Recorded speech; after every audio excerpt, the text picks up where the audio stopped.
TOTO standing what appears to be almost a head taller. And we're underway with our second semifinal for a place on the gold medal bout with a chance to win the world championship. TOTO beat Bon of Belgium in the 128. Then he beat Davudian of the United States in the 64. Krasniuk of Ukraine in the 32.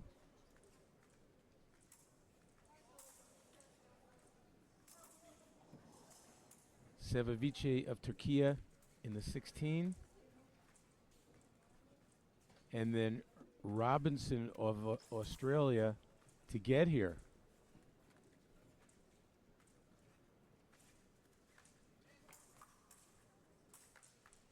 Ando beat Gomez Ng of Panama in the 128, and then Taraskin of Georgia in the 64, then Esterado Lorenz of Spain in the 32, and then Zheng of the United States. He had a big comeback in that bout. He was really down. It was a significant deficit and came back to win, and then beat Petrovsky of Hungary to get here.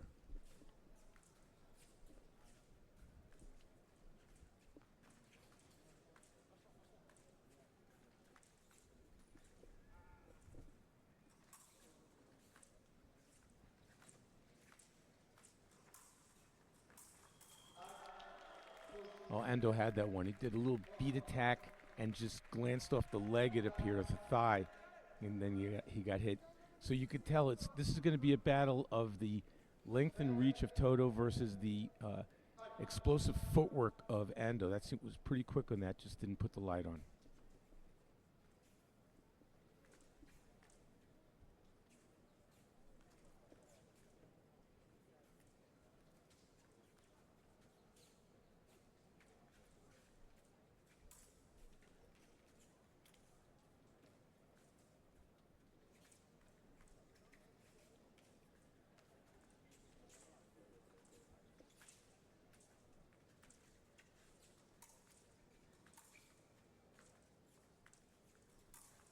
Endo's going to have to take the blade to get inside TOTO's distance. He's so much longer.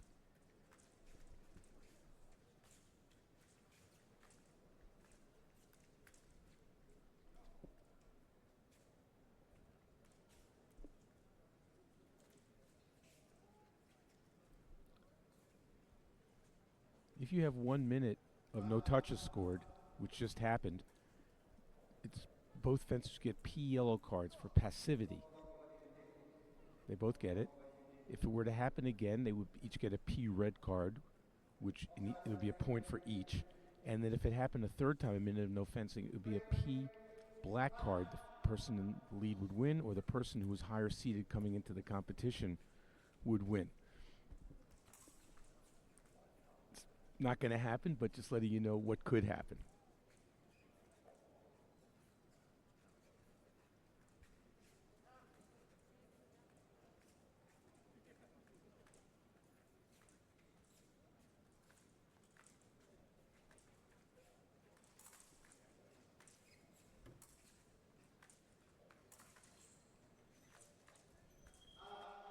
So we go to the minute break here to begin.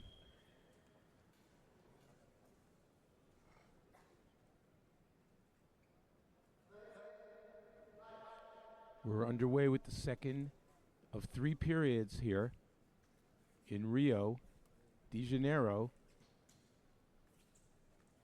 The winner of this bout will be fencing for gold later on.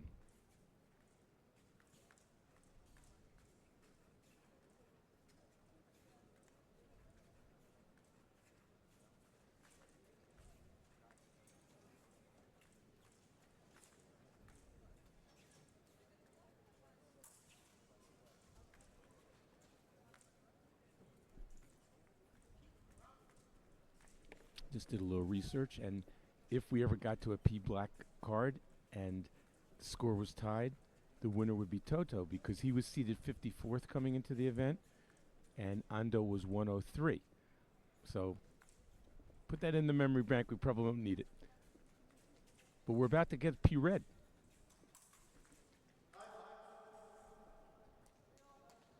So that the score will now become 3-1.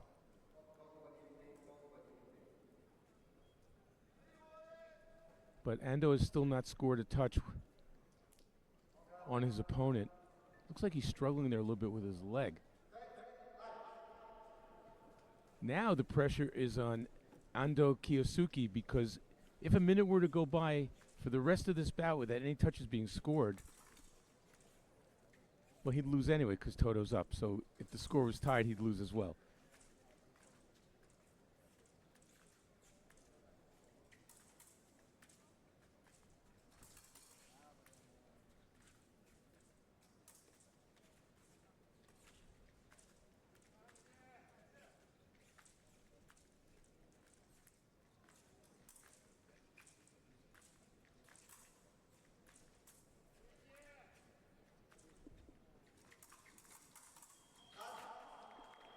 It's good.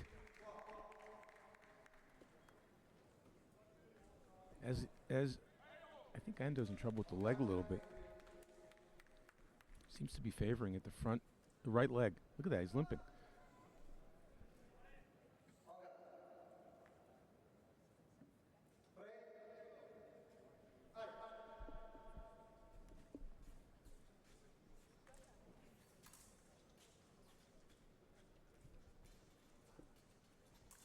Ando's got to score a touch. Someone has to score a touch before there's 13 seconds left because that will end this bout with a P black.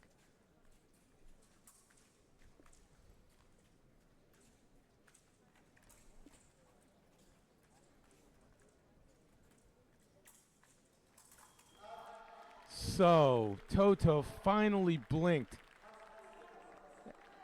He attacked, and Ando was... You know something? Ando didn't get into Toto's distance. Toto came into Ando's distance.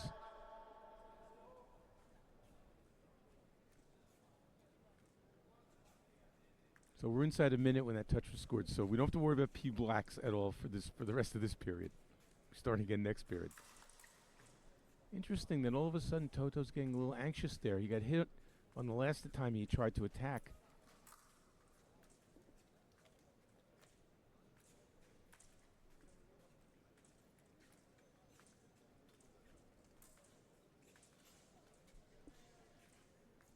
I think Ando's happy to go to the break down by 2.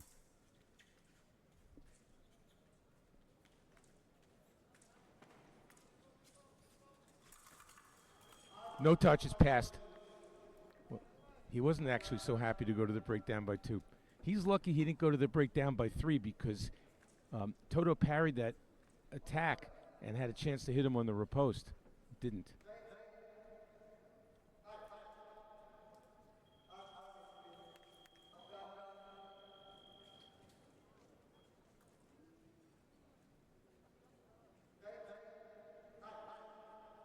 Third and final period underway. This is it. The winner of this will be fencing for the gold later tonight.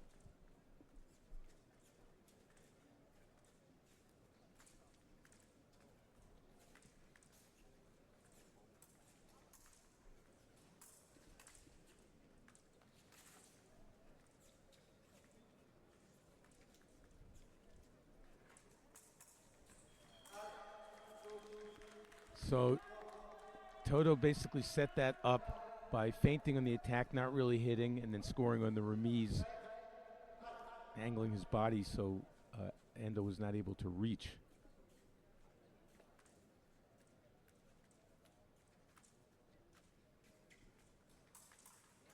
After they passed already, no touch.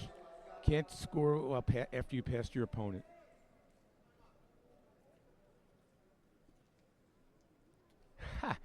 You watch the pantomime there of Toto. He parried 4, just pantomiming it, and that's exactly what's been going on. Ando's attacking to that inside line, the 4 parry, and he can't get through it, but Toto parries every single one.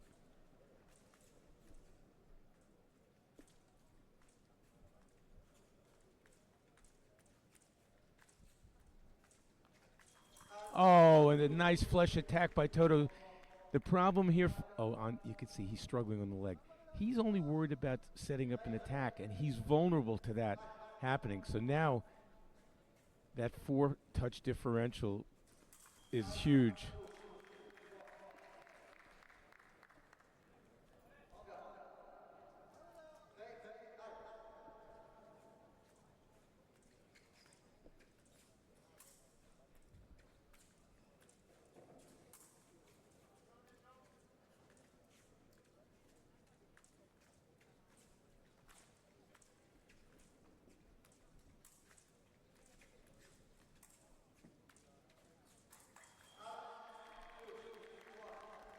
Ando, forget the P red card. Ando has scored 2 touches in this bout.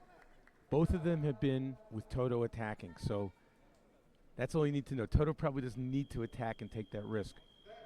But this is a sport of handwork, blade work, but most importantly footwork. And if you have a wounded wheel, as Ando does, look at him. Even after he hits, he's stretching it.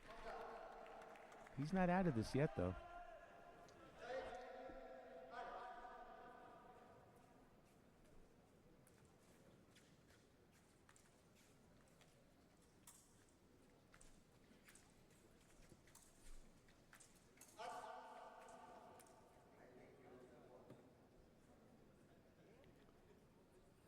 How about that? The referee saw that Toto's point had fallen out of the tip of the epee. How about that? Nice job. That's actually a disadvantage to Toto, because had the referee not seen that and fencing had gone on for whatever time, and if Toto had gotten hit, the touch would have been annulled. That's actually bad luck that the referee found that. Toto doesn't need to score right now. He needs the time to go down. Nevertheless, he's got a working weapon now.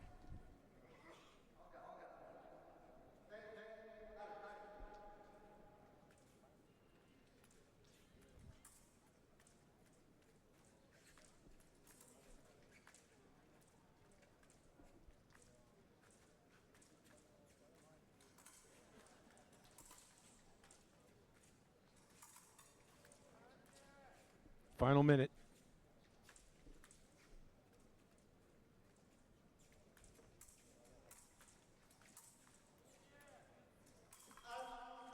And while Ando is preparing what he's about to do, Toto hits him on the thigh.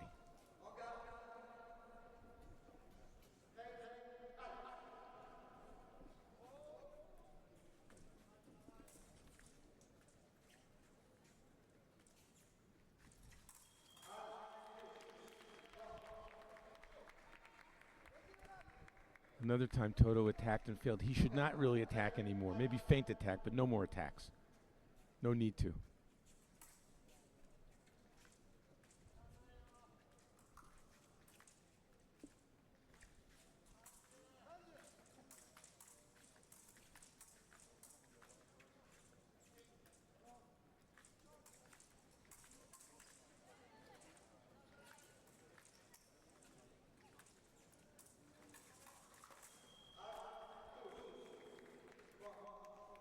Got into a little boxing match there, and the winner was Toto in the infighting. So with 15 seconds left, and Ando clearly with leg issues, there's only so much he can do.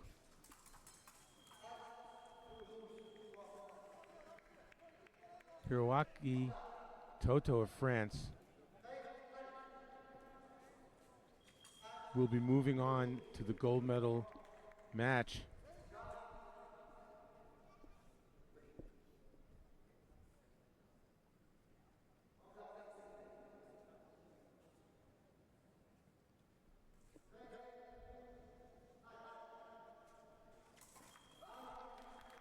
Every single touch that Ando has scored has been the result of Toto attacking. Interesting. That's the first time on his own attack. You can make the argument he maybe should have tried that earlier, but look at him. He's limping, so it's unfortunate to see this. He's got a well-earned bronze medal, and unfortunately, don't hurt yourself.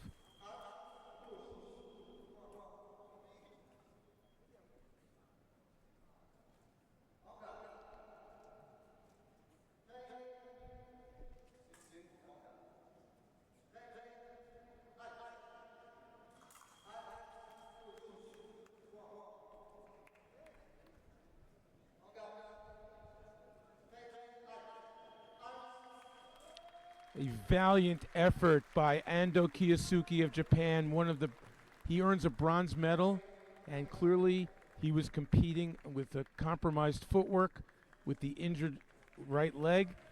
And Hiroaki Toto into the gold medal bout where he'll be up against Simon Shan of Canada. One of them will become the world champion.